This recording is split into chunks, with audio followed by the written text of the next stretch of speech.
Hello friends. मैं आपसे बात करूंगा। अभी रिसेंट में आपने सुना होगा कि राजस्थान के कोटा शहर में कुछ बच्चों ने सुसाइड की, आत्महत्या कर ली। और उस आत्महत्या की वजह क्या हो सकती है? प्रेशर ही हो सकता है, और क्या हो सकता है? और वो क्या इतने इतने योग्य नहीं थे, वो इतने स्किल्ड नहीं थे कि क्या बाकी गए लोगों से वो गए गुजरे तो नहीं थे ना, अच्छे ही रहे होंगे। तो उनकी वजह क्या है?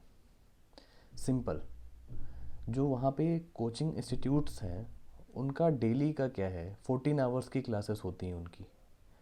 इवन संडे को भी टेस्ट होता है। तो उनके पास ब्रेक का टाइम नहीं है। और साथ में सेम बहुत तरह की गिल्ट, फेलियर का डर, ये सब उनके मन में रहता है। और क्योंकि हमने उन्हें भेजा है एक इन्वेस्टमेंट के तौर पे वहाँ पे, वो तो हमारा इन्वेस्टमेंट है। वो वहाँ जाएंगे और वहाँ से लौटेंगे एक हाई पैकेज के साथ। और अगर वो ये सब ना कर पाएँ तो वो उस लायक ही नहीं है।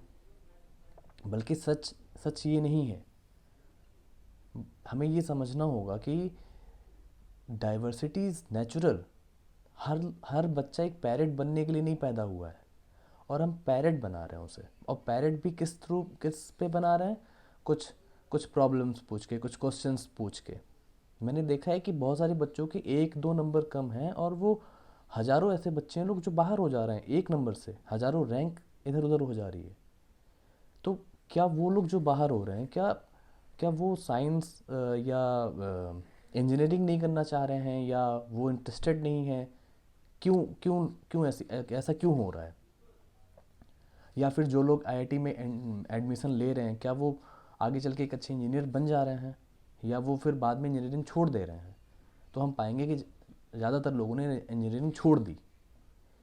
तो इसकी यही वजह है कि हमने उसे कम एज में हमने दबाव दे के वो काम करवाए। कई लोग नहीं कर पाए, कई लोग दबाव नहीं सह पाए। तो अब इसमें, अब इन सब पूरे केसेस में हमें ध्यान देना होगा। बहुत सारे स्टेक होल्डर्स हैं इस पूरे केस में। टीचर्स हैं। मैं उन टीचर्स की बात नहीं कर रहा जो इन बड़े इंस्टीट्यूट्स में हाई सैलरी लेके और पढ़ाते हैं, उनकी बात नहीं कर रहा मैं। बाकी स्कूल लेवल पे जो टीचर्स हैं, हमारे पेरेंट्स हैं, हमारी सोसाइटी है, हमारी गवर्नमेंट है, इन ये सारे स्टेक होल्डर्स हैं। इन सबको एक साथ आना होगा, कुछ सोचना होगा इस बारे में। या फिर हमें ये बताना होगा, हमें एक ऐसा माहौल क्रिएट करना होगा कि और भी फील्ड हैं। There are so many opportunities. सिर्फ आईआईटी ही नहीं है। पोइट्री है, फिल्म मेकिंग है, हिंदी लिटरेचर है, बहुत सारे लिटरेचर्स हैं, एग्रीकल्चर है, फुटबॉल है। तो ऐसे बहुत सारे फील्ड हैं। तो इतनी सारी डाइवर्स चांसेस हैं आपके पास, और हम अपने बच्चों पे प्रेशर दिए जा रहे हैं। वो प्रेशर दे रहे हैं वो काम करने के लिए जो हम खुद नहीं कर पाए कभी। वो चाह रहे हैं हमारे बच्चे कर लें। तो हमें इन सब बातों को ध्यान देना होगा। मैंने देखा है कि कई जगह ट्राई किया जा रहा है, कुछ इंस्टीट्यूट्स में उनके हॉस्टल रूम्स में लोगों ने फ़ैन हटा दिए, सीलिंग फ़ैन हटा दिए। भाई, fan is not the reason. उन्होंने वो वॉल माउंटेड फ़ैन्स लगाए हैं। फ़ैन तो मेरे रूम में भी है, पर मैं तो नहीं कर रहा ना सुसाइड। तो अभी इस तरह के, मैंने एक जगह मैंने आंध्र प्रदेश गवर्नमेंट में उसमें देखा, उन्होंने अमेंडमेंट किया अपने एक्ट में कि योग और एक्सरसाइज उन्होंने ऐड की करिकुलम में, जो कि एक अच्छी चीज़ है। लेकिन ये पूरे सिस्टम, पूरी सोसाइटी को चेंज नहीं कर रहा है। हाँ, ये चीज़ हमारे पेरेंट्स को समझनी होगी। तो ये देखना होगा कि क्या हम इतने बोल्ड एनफ हैं कि क्या ही हम ये समझ पाएँ।